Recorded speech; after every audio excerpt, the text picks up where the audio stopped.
Ndugu zangu, wale wana wasiwasi, wale wamechaguliwa pale wende wakapendelea Rais William Ruto. Kusema kweli, wa Kenya, Ruto ni one term president. Msiogope, Ruto mwenyewe hana kura. Kwa hivyo kuna wasiwasi ataiba kura, sikia zimetoka wapi. Ruto ni one term president, wala MIBC waapishwe mara moja na waandae election mara moja. Watu siplicheleza tafadhali. Mara moja waandae election. The Democratic Alliance. Okay. I'm a member of UDA. I am specially elected under UDA. And the only thing is I have divergent opinions because I have not changed who I am from before I was a senator and now. And let me tell you what's happening with this government, my government, our government, is that we have our president surrounded by boys. And these boys who are around him, every day they wake up with an agenda. For instance, and allow me, don't cut me short. They woke up and said, huyu mtu wa Murima lazima to deal na yeye. Huyu mtu wa Murima, we must deal with him, we must remove him, we must impeach him. And you know when those boys come, they come with pressure. They come with pressure, eh? You know he has done this, yes, they make you the agenda. And everyone is suddenly being stopped from doing the work too. We have a current project, we must remove the guy, huyu mtu wa Mlima. Okay, fine. Some of us, we are small girls, we are new. Haya, tutoe huyu mtu wa Mlima, tumemtoa, right? These boys have made you an enemy of the Kikuyu community. Then you would think that we will put our heads down and we would work. Before you know it, the boys have come back. Mr. President, we must deal with this guy. We must deal with Natembeya. Natembeya must be harassed. We must make sure he doesn't go back to office. This Natembeya guy, he's this, he's that. When the boys come, remember they come with pressure because these are boys. And the president, he succumbs. We are now dealing with Natembeya. Before, ask me who are these boys. Haven't you seen Osoro today in Kisii? Chest thumping. Na wacha niongee kwa lugha ya Kiswahili kwa sababu ameongea kwa lugha ya Kiswahili kule. Akisema ya kuwa unajua huyu mtu Gachagua ametufanya hivi, anakuja kutuambia nini maneno ya Christmas, yeye anatuambia nini chest thumping. Ati hata angeweza kupata ma MP watano wa kumwekea kura, ati huyu mtu hata ana watu wanawafuata. Huyu mtu wacha usiseme ana watu wanawafuata. Okay. Nyinyi mumekalia wale wajumbe wa Kenya Kwanza mpaka wameingiza baridi. Wamenyamaza na wameweka kichwa chini kwa sababu hawataki vita, kwa sababu wale wajumbe wanasimamia constituency zao na saa hizi si wakati wa kupigana na nyinyi. Wale wajumbe wakiamka kwa mlango, watu wamepanga line hivi wanataka kusaidika kwa sababu shaha haifanyi kazi, wako na maharambe. Wale wajumbe hawataki vita. Na kuambia hivi, Osoro amesimama Kisii akasema sisi tuko sawa, tuko imara, amejipiga kifua. Hiyo ndio kifua Osoro na hao vijana walipiga. Sisi tukijaribu kuambia president wetu hii finance bill wacha turekebishe hivi, wacha turekebishe vile, lakini tukaambiwa status tunyamaze, hiki tutapita. Wakina Osoro wakijipiga kifua akisema tuko na numbers. Na nakwambia ile siku Gen Z walifika bunge. Mimi nilikuwa mjamzito. Ile siku walifika. Hao vijana wote wako na bunduki. Waliweza kujikinga na mabunduki zao. Wakatuacha sisi pale tuanze kuambia wa Kenya. Mimi nitakimbiza kama baiskeli ya kuibiwa. Harobe! Harobe! Munasema ni one term. Ataenda one term.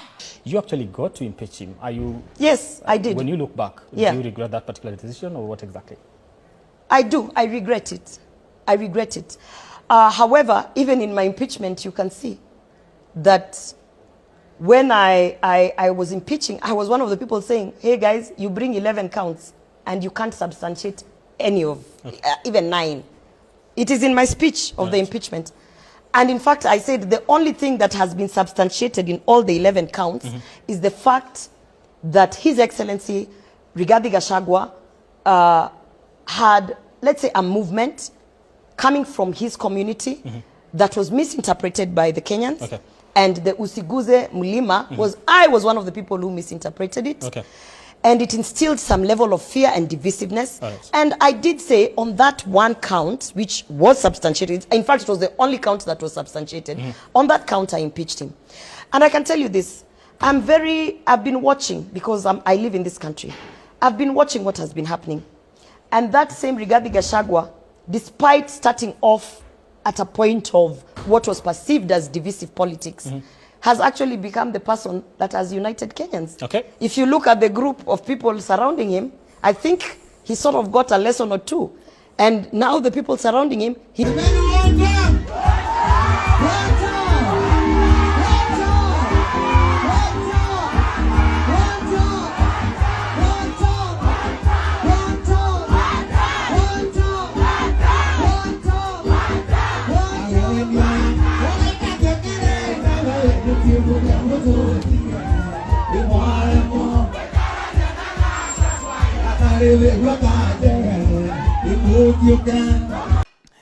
Mimi nimeondoka kwa ule jamaa.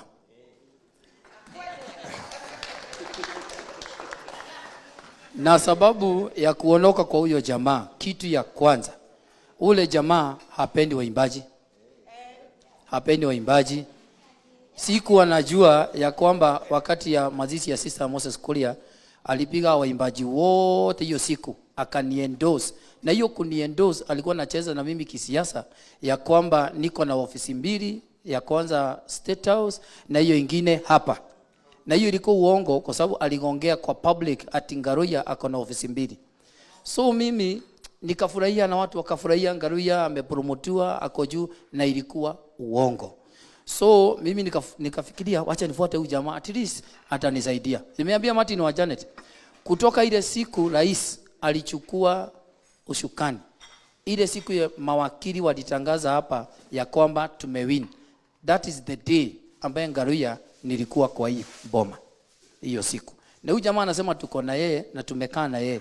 So ni kunitumia tu, kunitesa tu. Yeah, so that why nimeondoka huko. Ya mwisho kabisa, huyu jamaa wakati mimi Samido na waimbaji wengine tumekuwa hapo, alisema ya kwamba sisi wenyewe hataki sisi waimbaji, Your Excellency, na akasema wale waimbaji ambao na artist ambao wanasimama, sisi yeye hata wapatia any certificate ya waimbaji. Na mimi nasimama MP Subukia, Samido anasimama huko kwao, wengine wanasimama kwao, Karango maybe anasimama. So kuna haja gani tukae kwa mtu ambaye tunakufuata na hautatupatia certificate ya kusimama kwetu? Afadhali tukuje kwa huyu mzee bwana, huyu mzee ako sawa, huyu mzee. To disagree, we will always agree and find a way. We will make the sacrifices that we have to make so that our country moves forward. Because we understand that that is something that we must all do. There are people who have made bigger sacrifices for this country than ourselves.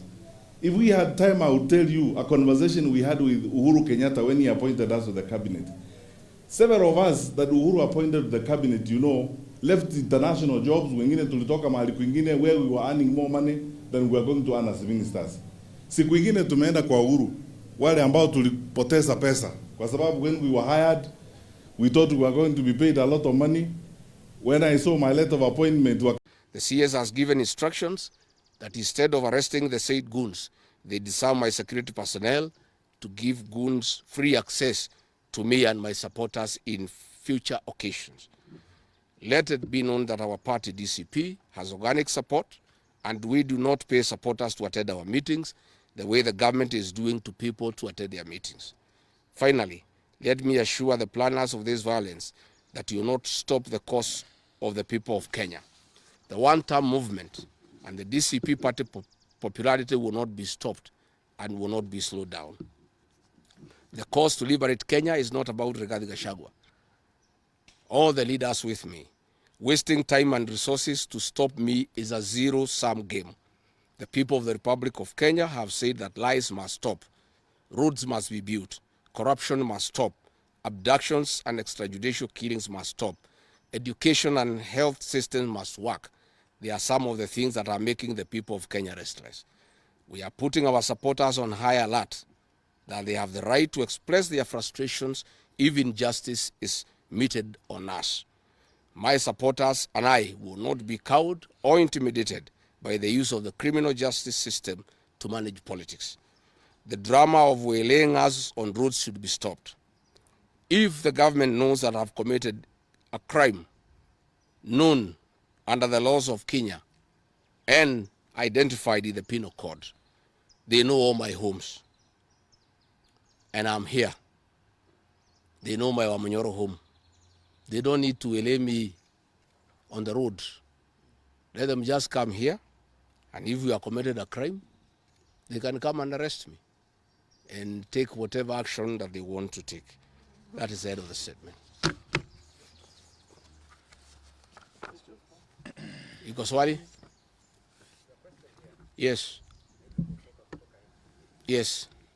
Have you been summoned by maybe an investigative agency? I have not been summoned by anybody, and I'm waiting if there is any summon. What happened is that they wanted to plant weapons in my convoy, and they wanted to use chemicals so that they can paralyze our brain the way they did to Kenneth Matiba. And that is why we had to take an alternative route to get here. I would have wished they came here instead of wailing us on the road and using those dreaded criminals who are responsible for abductions and extrajudicial killings. And that squad works under the Director General of the National Intelligence Service. It's 101 officers who are recruited from the administration police, and they have been given special training by the National Intelligence Service, and they are responsible for the abductions and extrajudicial killings. And that is the squad that had been planned yesterday and mobilized so that they can incapacitate me and my people. Yes.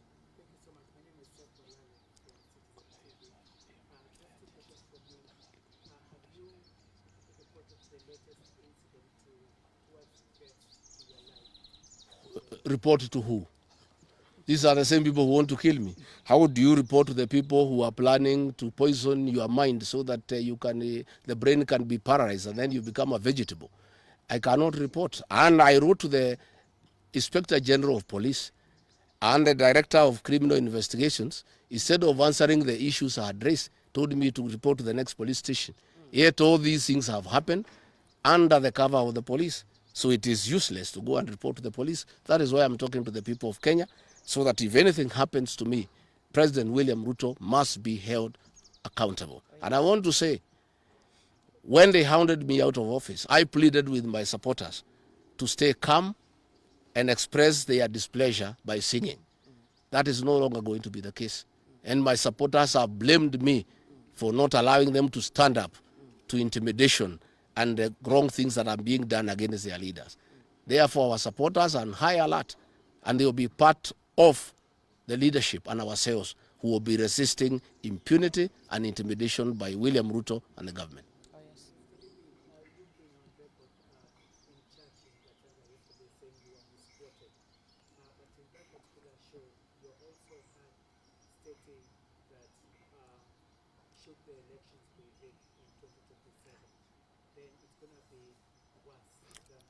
I didn't say I was misquoted. I said the interpretation is wrong. People are not interpreting what I said correctly. Mine is a cautionary statement. And history is very important. During the finance bill of 2024, I did caution President William Ruto and the cabinet that it will bring problems because I listened to the people of Kenya. When a member of parliament from Rift Valley says that even if the votes are not enough, they will know how to manufacture them. When another leader from Rift Valley say they can rule for 24 years. These are the things that have put the people of Kenya on notice, and people are speaking. And as a responsible leader, I must caution IBC that the people of Kenya are saying, please don't try. And we are saying we must draw parallels from history. And all I was saying is that that has happened before in 2007, and it is possible it can happen now.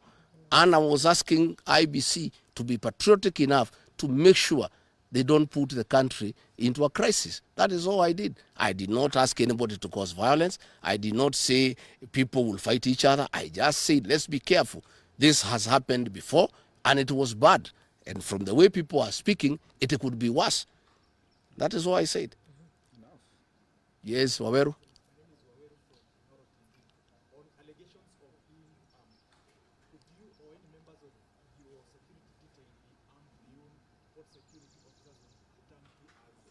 No, I am a licensed firearm holder. I've been licensed as a firearm holder from 1995. Officers who helped me are licensed firearm holders within the provisions of the law. We don't carry any illegal weapons. In this country, civilians are allowed to have firearms. And since the government withdrew security around me, and there has been so many attacks against me, it was my responsibility to put up a team of civilian firearm holders to escort me around. And there is nothing that is illegal, and there is nothing that is wrong. Tumesikizana? Asanteni sana.